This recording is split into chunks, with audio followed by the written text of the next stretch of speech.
J'accompagne avec un cabinet en fait de conseil en formation et formation une entreprise qui souhaitait revoir sa vision à horizon 2035.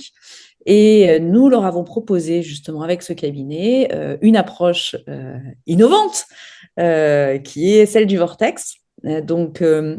On les a accompagnés dans un modèle relativement classique d'audit au départ, avec des focus group pour les collaborateurs, avec des interviews de partenaires, de clients.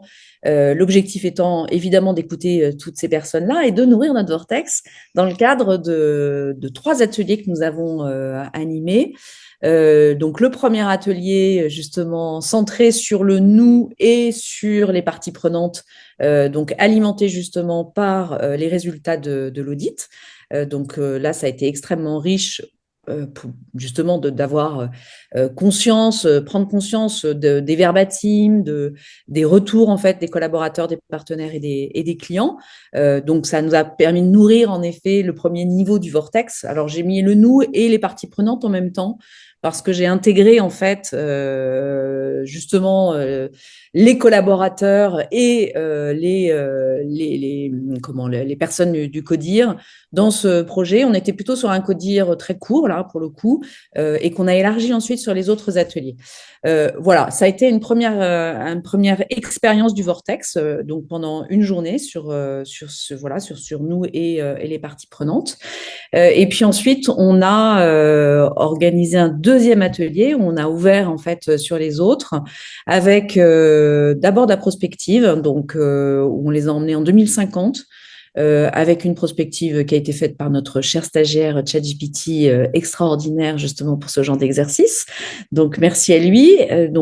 Ça leur a permis d'ouvrir leur chakra, à nouveau de fournir et nourrir le vortex. Et on a entamé aussi un pestel sur ce projet-là, enfin en tout cas sur ce tour-là, qui était plus forcément centré sur leur activité et ce qui nous importait. On a fait des groupes lors de l'atelier justement avec le pestel, donc par thématique, par grande thématique. Et ensuite, ils ont travaillé de leur côté entre 2 sessions pour alimenter justement ce pestel avec des données qu'ils pouvaient trouver, etc., qu'ils nous ont présenté au troisième atelier, qu'ils ont présenté donc à l'ensemble du CODIR élargi. Donc CODIR élargi, j'en parle depuis tout à l'heure, c'est entre 20 et 25 personnes. C'est un CODIR en fait d'une dizaine de personnes.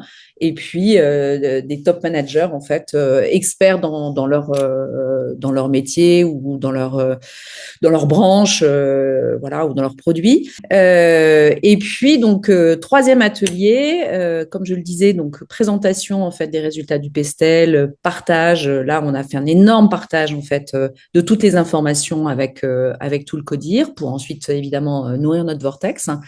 Et ensuite, on est passé à la phase d'émergence. Hmm. Exactement. Hmm. Edouard, tu m'as aidé justement à bien définir les questions dans le cadre de l'émergence individuelle. J'ai travaillé en effet sur ces questions qu'on leur a posées individuellement. Il y avait beaucoup de résistance par rapport à cette émergence, donc c'était assez intéressant d'ailleurs de voir quelles étaient les réactions de chacun. Et en même temps, ou au bout du compte, on a eu des personnes qui se sont vraiment prises au jeu et qui ont pris le temps et ont écrit des pages et des pages et des pages. Je crois que ce travail d'introspection, il a été très, très important. Et d'ailleurs, ça s'est ressenti justement au niveau collaboratif ensuite, quand on a partagé, en effet, ensemble la convergence avec des textes à trous. Mais entre les deux, on avait fait un autre exercice qui a été aussi extrêmement intéressant, puisqu'on a classé en fait les membres du CODIR, les participants, par type de couleur de leur profil, puisqu'ils ont fait en fait, Un disque. ouais, c'était pas le disque, c'est Insight, mais c'est exactement, enfin c'est dans le même principe. Et donc on leur a fait faire une vision projective en fait entre les deux, c'est-à-dire entre l'émergence et le travail de convergence, justement avec le texte à trous sur la vision, la raison d'être. On leur a demandé en fait de faire une vision projective sous forme de dessin, de collage, etc., par groupe de couleurs. Donc, Ah, il y avait un cool. double intérêt. C'était à la fois de sortir des éléments justement de la réflexion individuelle pour le collectif. Donc, on avait 4 groupes par couleur, évidemment, donc 4 visions projectives qui étaient présentées. Donc, c'est comment ils voyaient l'entreprise en 2035, à partir évidemment de tous les éléments qu'on avait travaillés pendant ces 3 ateliers. Donc, un intérêt à ce niveau-là, évidemment, hein, avec un partage avec les différents participants. Et puis, il y a eu aussi un intérêt particulier, c'est qu'on a vu des personnes travailler ensemble en fonction de leur profil. Et donc, on a des résultats qui sont complètement différents.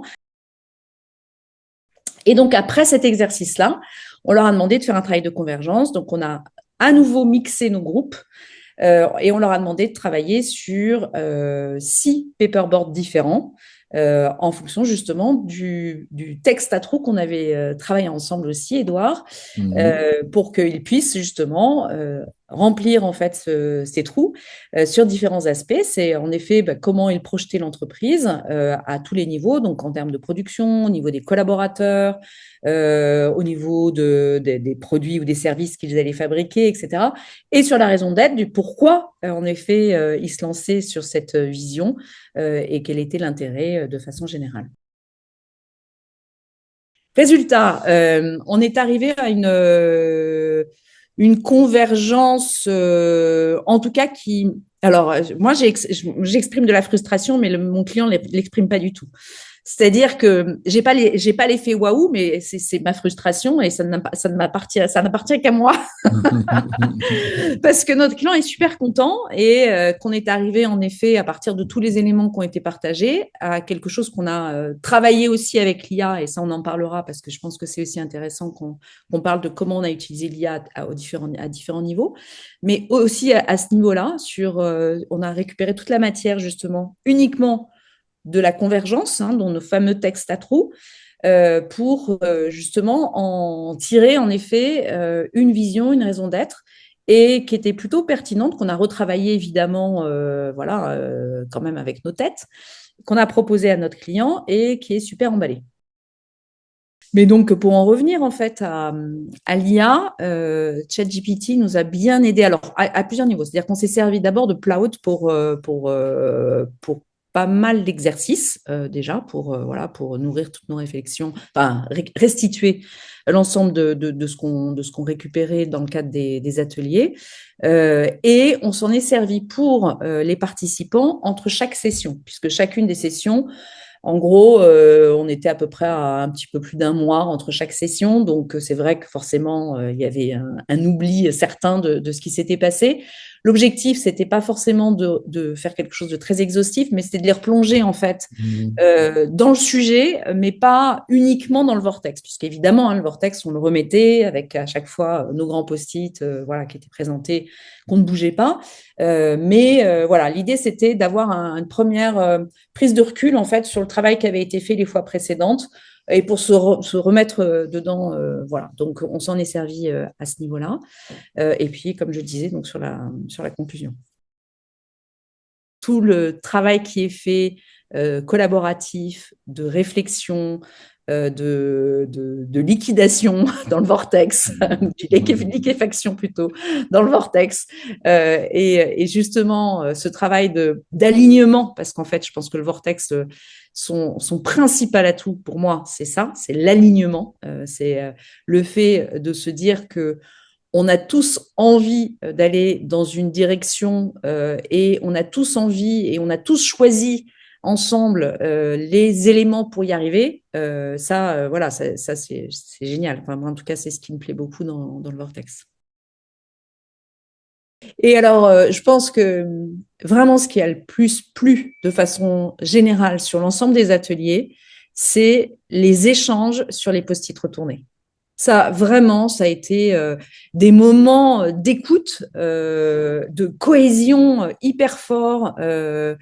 de cheminement, voilà, collectif en fait. Hein. Là, vraiment, c'est le meilleur exemple justement d'alignement qu'on a pu connaître. Et c'est vrai qu'on en a fait beaucoup des nettoyages parce qu'on sentait que c'était nécessaire. Et en fait, c'était surtout pour parler de choses qu'ils n'avaient jamais eu l'occasion d'échanger, D'aborder. Mm. d'aborder. Donc, Mm. euh, donc non, ça aussi, c'était vraiment très chouette.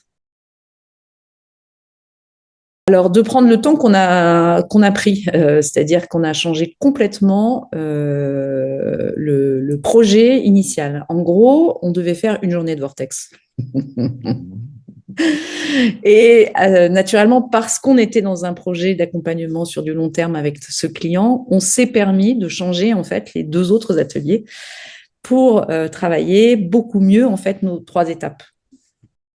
La chose la plus difficile, parce que ça ne se décrète pas, c'est d'installer en fait ce fameux climat de confiance.